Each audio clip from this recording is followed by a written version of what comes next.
Graça e paz, amados e diletos irmãos.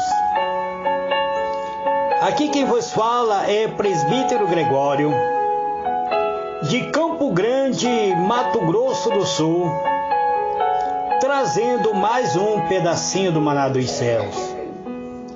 Muito bem, amados e diletos irmãos, eu estive neste mês de outubro falando sobre o arrebatamento da igreja.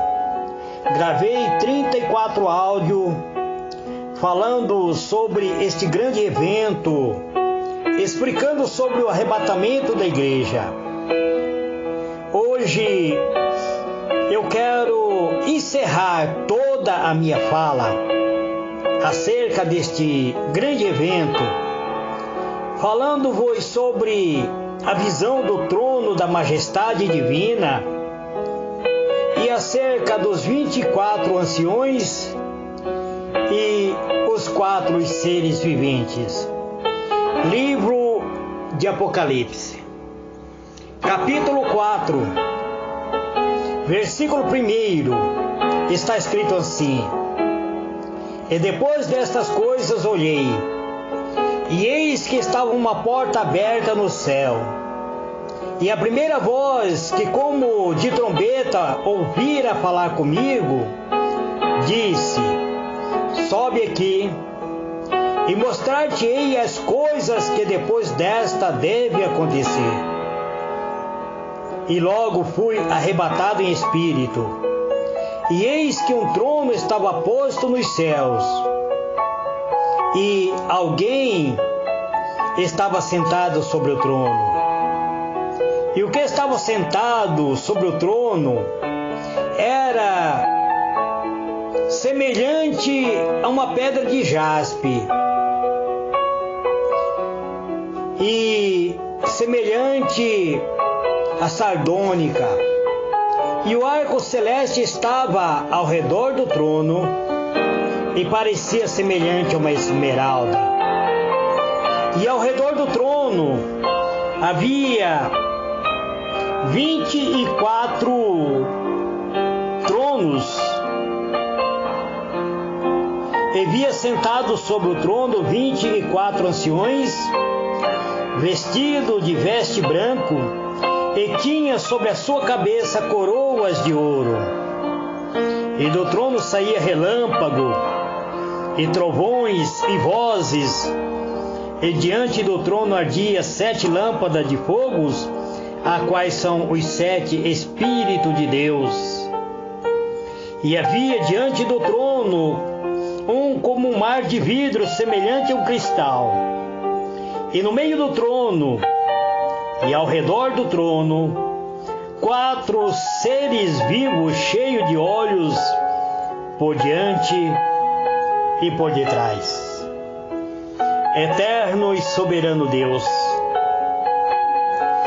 em o nome do Senhor Jesus, Pai amado, eis-me aqui, entrando na Tua presença, Pai, para, Senhor, falar acerca da Tua palavra, para trazer, Senhor, uma mensagem que venha encerrar todas as mensagens referente ao arrebatamento da igreja. Portanto, meu Deus, quero falar acerca do trono do Senhor. O tema que estarei usando, meu Deus, é o trono de Deus, referente ao livro de Apocalipse, capítulo 4. Este meu pedido, Pai, em o nome do Senhor Jesus. Amados e diletos irmãos, convido vocês a navegar comigo dentro da palavra de Deus. Hoje eu quero vos falar acerca do trono de Deus. O livro de Apocalipse foi escrito numa época muito difícil da era cristã. Época de perseguição, época em que todos aqueles que professavam a fé em o nome do Senhor Jesus eram perseguidos, eram presos, Alguns eram mortos, outros eram lançados nas arenas de Coliseu em Roma para serem devorados pelos leões. Estevão, um dos primeiros diáconos, foi morto por apedrejamento. Tiago, o apóstolo do Senhor Jesus e também irmão do Senhor Jesus, foi morto à espada. Ele foi decapitado. Pedro, o apóstolo, foi crucificado de cabeça para baixo. E João, o discípulo amado, não foi diferente. João era pastor da igreja de Éfeso. João foi preso por causa da pregação, por pregar a palavra de Jesus. João foi julgado e condenado a exílio numa ilha deserta, a ilha de Pátamo. Uma ilha que era habitada somente pelas bestas feras da terra. Lá, João foi deixado para ser devorado por esses animais. Mas lá, João prostrou-se sobre o solo e começou a orar e buscar a presença de Deus.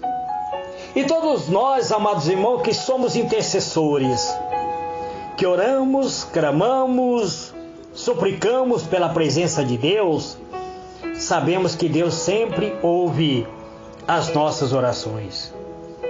João, ao orar intensamente a Deus, Deus descortina os céus, Deus abre o portal dos céus, envia para João um anjo que lhe traz a revelação do livro de Apocalipse. João recebe uma visão gloriosa dos acontecimentos que iria ocorrer com a igreja do Senhor Jesus. Portanto, amados, o capítulo 4 começa assim: depois dessas coisas, olhei, e eis que estava uma porta aberta nos céus, e a primeira voz, que como de trombeta ouvira falar comigo, disse: sobe aqui e mostrar-te-ei as coisas que depois desta deve acontecer. Versículo 1. Depois de que coisa é essa que João estava falando? Veja bem, amados irmãos, João, o discípulo do Senhor, o apóstolo amado pelo Senhor Jesus, estava exilado em uma ilha. Ele foi abandonado nesta ilha por causa da pregação do amor que ele tinha pela palavra de Deus. E neste exílio, João ora a Deus, ele entra em oração na presença de Deus, ele orou ao Senhor Deus, e Deus ouviu a sua oração e enviou a João um anjo para lhe dar a revelação contida no livro de Apocalipse. E Deus, o Senhor da eternidade, revelou a João a condição espiritual das 7 igrejas que estavam na Ásia. O Senhor, por meio de uma revelação, manda João escrever uma carta a cada uma dessas igrejas, orientando o que elas deveriam fazer para sair da condição em que se encontrava. O servo do Senhor, o discípulo do amor, obedece à voz do seu Senhor. E depois de ter escrito as 7 cartas, esse discípulo, ele levanta seus olhos para o alto, ele olha para os céus e vê uma porta aberta. uma porta aberta, não uma porta terrena, mas a porta estava nos céus. Esse discípulo amado do Senhor olha para a glória, ele olha para o alto dos céus. João vê uma porta, ele também ouve uma voz que lhe ordena que subisse até os céus. João identifica essa voz como sendo a principal voz. E então, obedecendo ao chamado dessa voz, esse servo do Senhor sobe até o céu. No céu, ele vê um trono e vê alguém assentado sobre esse trono. O que, amados, significa isso? Que porta é essa? De quem é a voz? Quem está sobre o trono? Muito bem, amados, tentarei explicar resumidamente. A porta aberta no céu, essa porta é o próprio Senhor Jesus. Veja o que ele diz: eu sou a porta. Se alguém entrar por mim, salvar-se-á. Entrará e sairá, e achará pastagem. João 10, versículo 9. Muito bem, amados. O Senhor Jesus é a porta dos céus. O Senhor Jesus, quando estava na terra, sempre chamou os homens a entrarem por ele até a presença de Deus. Veja o que ele diz: entrai pela porta estreita, porque larga é a porta e espaçoso o caminho que conduz à perdição. E muitos são os que entram por ela, e porque estreita a porta e apertado o caminho que leva à vida, e pouco há que a encontra. Mateus 7, 13, versículo 14. Veja bem, amados, veja que o Senhor Jesus disse que multidões estão entrando pela porta larga e pelo caminho espaçoso, e que essa porta e este caminho conduz à perdição. Mas tem pessoas que não conseguem entrar pela porta da salvação porque ainda não conseguiram sequer encontrar o próprio caminho que conduz à porta. Sabe por quê, amados? Porque o caminho é o próprio Jesus. Veja o que ele diz: eu sou o caminho, a verdade e a vida. Ninguém vem ao Pai senão por mim. João 14, versículo 6. Como o caminho, o próprio Senhor Jesus nos conduz até o portal dos céus. Como a porta, o próprio Senhor Jesus nos introduz até a presença do trono de Deus. O apóstolo João diz que ouviu uma voz que era como som de trombeta. Ele identificou essa voz como sendo a principal voz. Essa voz, amado, era a voz do Senhor Jesus, pois João foi o único escritor que escreveu que a ovelha conhece a voz do seu pastor. João 10, versículo 4. Quando o apóstolo João ouve esta voz dizer para ele: vem, ele diz que imediatamente foi arrebatado em espírito. Isto, amados irmãos, é questão de segundo. João, o discípulo do amor, encontra-se agora no céu diante de um trono. Ele vê que alguém está sentado sobre o trono. Veja bem, João, ele teve o cuidado em dizer que viu alguém assentado sobre o trono. Ele não diz que viu Deus. Ele diz que viu alguém assentado sobre o trono. E ele diz que aquele que estava sentado sobre o trono era semelhante a uma pedra de jaspe, ou mesmo semelhante a uma pedra de sardônica. Ele diz que viu o arco celeste que estava ao redor do trono e parecia a uma esmeralda. O que, amados irmãos, significa isso? Bem, tentarei explicar a vocês. Jaspe é uma pedra, na verdade, jaspe é uma pedra de quartzo azul, de cores diversas, sendo a vermelha a mais apreciada pelos fabricantes de joia. A sardônica é uma espécie de safira, de cor esfogueada, transparente, que, se for exposto diante da luz, irradia muito brilho e é muito apreciado para a fabricação de joia para ser usado no período da noite. Esmeralda é uma pedra preciosa de cor esverdeada. A esmeralda, inclusive, é transparente. Esse comentário que eu estou passando para vocês, eu tirei do dicionário Aurélio.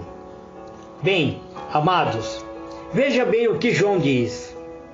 Ele diz que viu alguém que estava sentado no trono. João teve o cuidado de não falar que viu a Deus. João sabia que homem algum pode ver a face de Deus e continuar vivo. Isso está registrado no livro de Êxodo 33, verso 20. Então, João simplesmente parou de falar do personagem que estava no trono e passou a relatar, a falar dos fatos, dos acontecimentos que envolviam o trono. O que ele conseguiu ver foi o brilho da glória desse personagem. Assim, João prossegue dizendo: e ao redor do trono havia 24 tronos. E ele diz: vi, assentados sobre o trono, 24 anciões vestidos de vestes brancas, e que inclusive tinha coroas sobre suas cabeças. E essas coroas eram de ouro.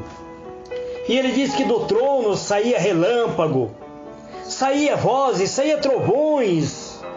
E diante do trono ardia 7 lâmpadas de fogo, a quais são os 7 Espíritos de Deus.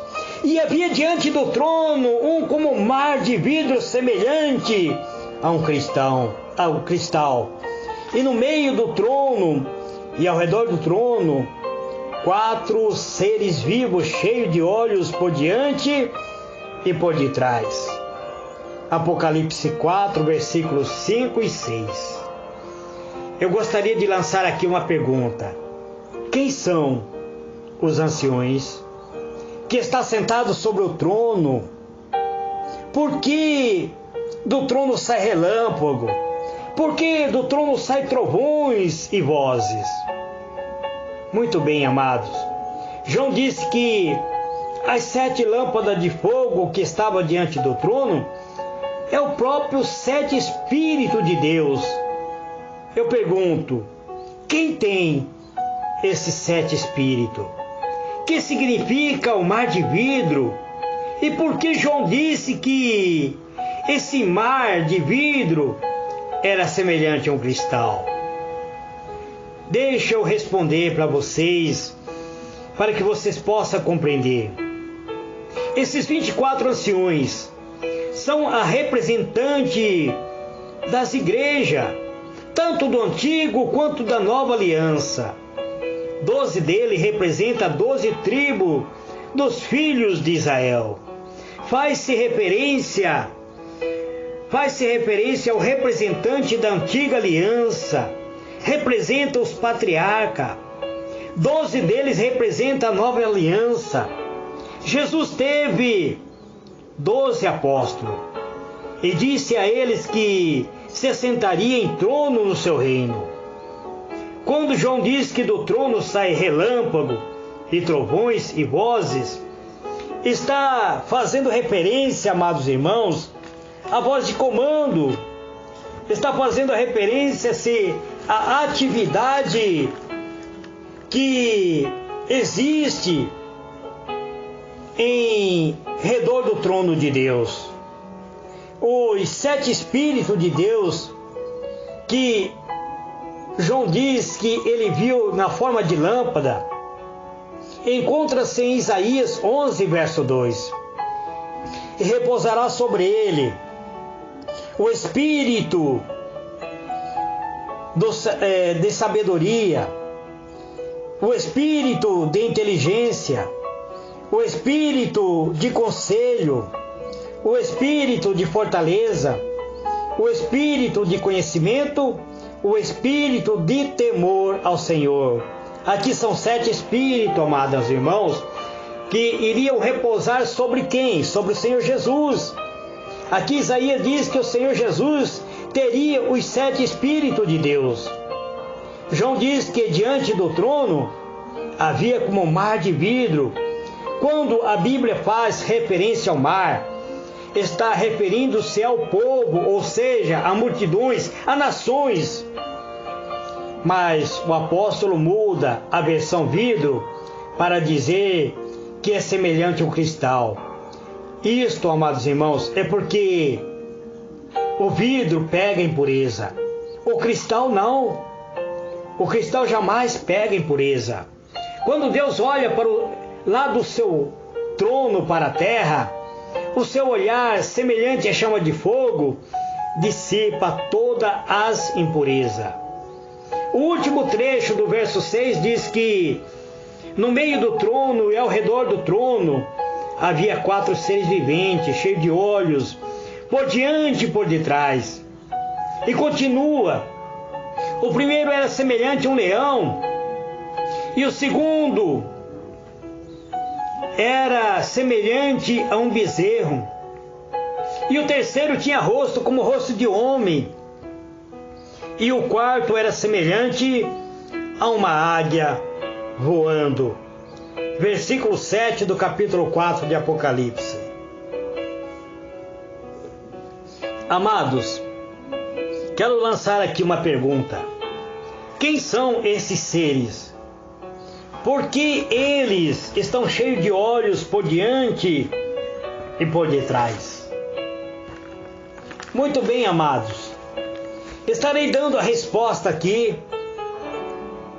segundo a minha própria visão.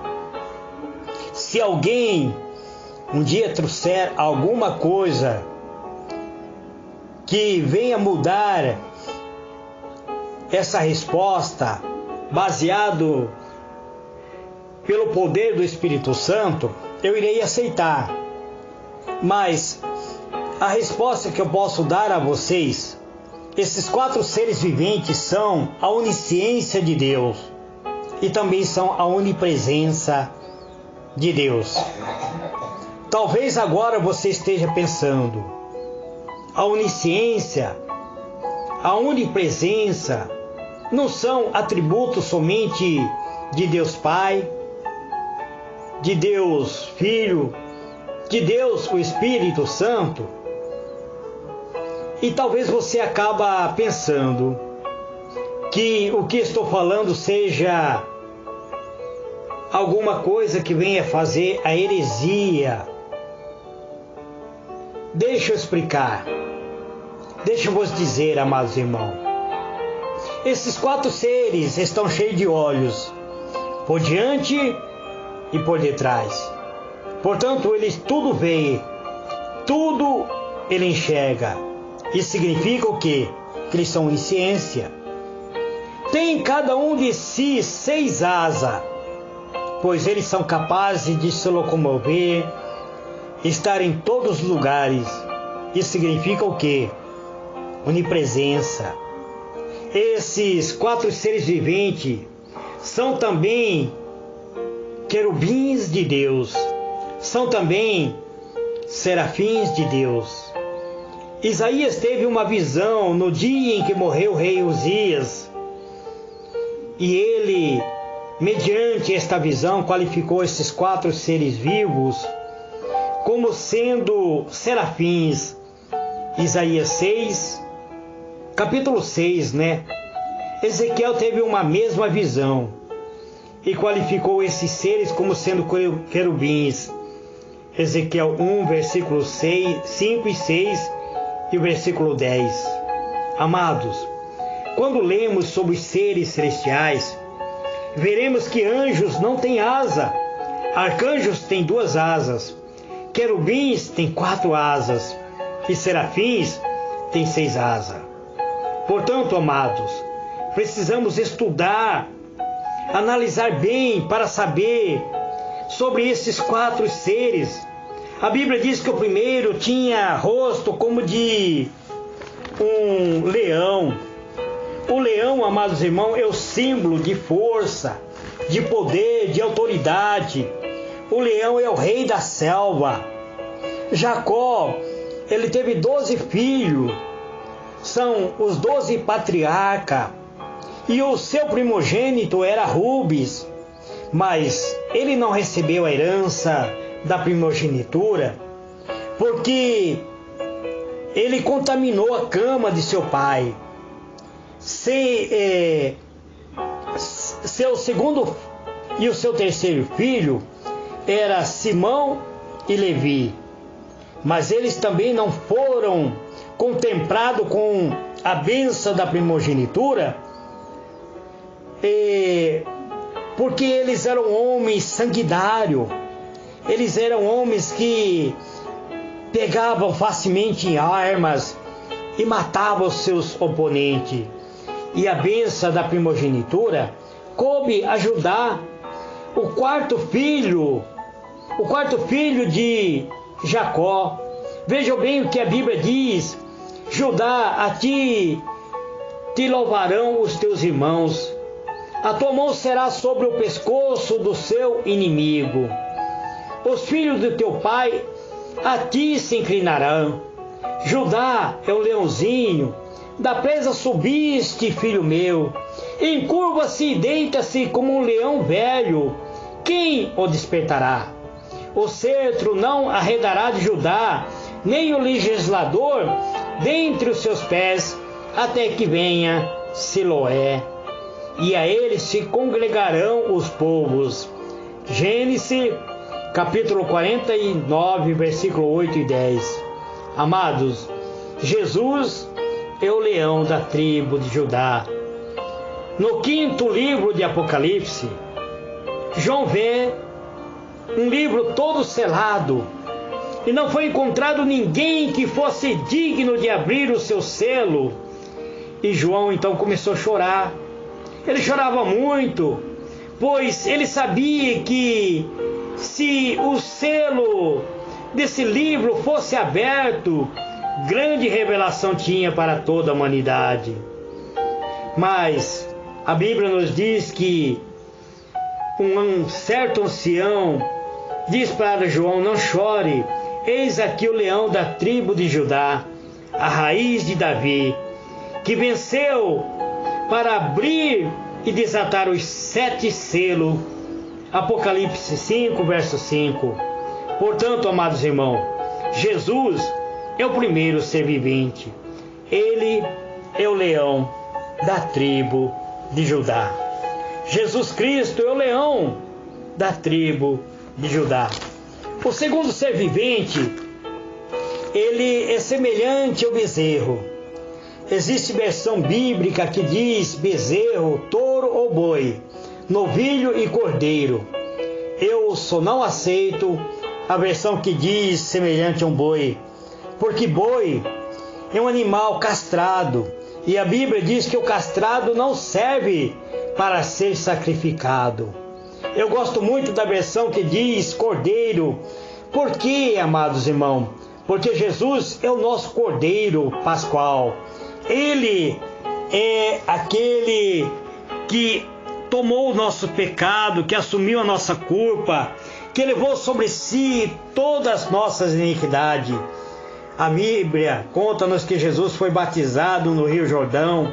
E no outro dia, quando ele ia passando diante de João, João vê Jesus que vinha para ele, e ele diz: eis aqui o Cordeiro de Deus que tira o pecado do mundo. Jesus, amado irmão, é o segundo ser vivente.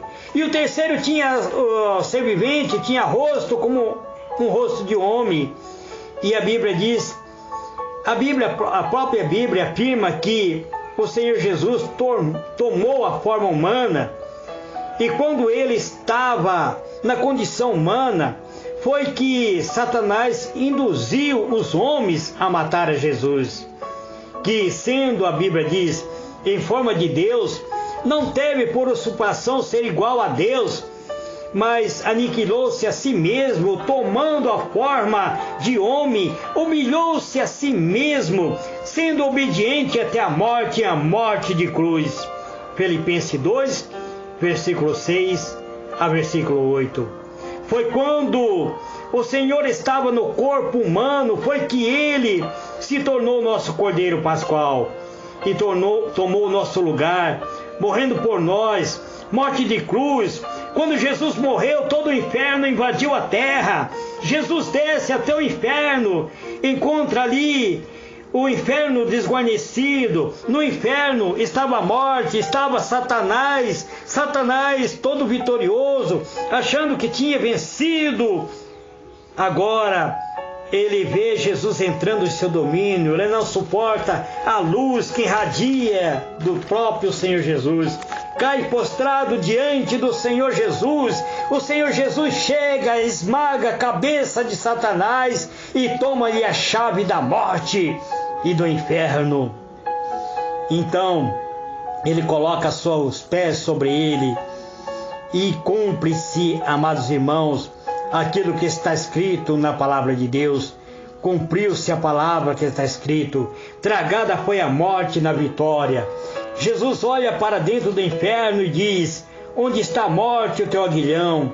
Ele olha para a face de Satanás e diz: onde está o inferno, a tua vitória? Aí ele diz: ora, o aguilhão da morte é o pecado, e a força do pecado é a lei. 1 Coríntios 15, versos 54 até 56. Portanto, amados irmãos, o quarto ser vivente, a Bíblia diz que é semelhante a uma águia. Quando Jesus esmaga a cabeça de Satanás, ouve-se uma voz nos céus, onde diz: vinde a mim, filho meu. O Senhor Jesus recebe a grande asa, como asas de águia. Ressuscita da morte, surge da morte, é escortado pelos anjos até os céus. Isso está registrado no livro de Salmo, onde os anjos que escoltam o Senhor Jesus chegam até a porta dos céus e diz: levantai-os portal a vossas cabeças, levantai-vos entradas eterna, e entrará o Rei da Glória. Salmo 24, verso 7. Até então, amados irmãos, o Senhor nosso Deus não havia contado aos anjos guardiões dos céus que o Senhor Jesus havia ressuscitado, que ele estava voltando para os céus, escoltado por uma grande nuvem de anjos. E os anjos que estavam como guardiões dos céus, ele pergunta: quem é este Rei da Glória? Os anjos escoltadores diz para ele: é este o Senhor Todo-Poderoso, o Senhor grande e poderoso, o verdadeiro guerreiro que venceu a morte. É ele, o Rei da Glória. Abre-se os portais dos céus.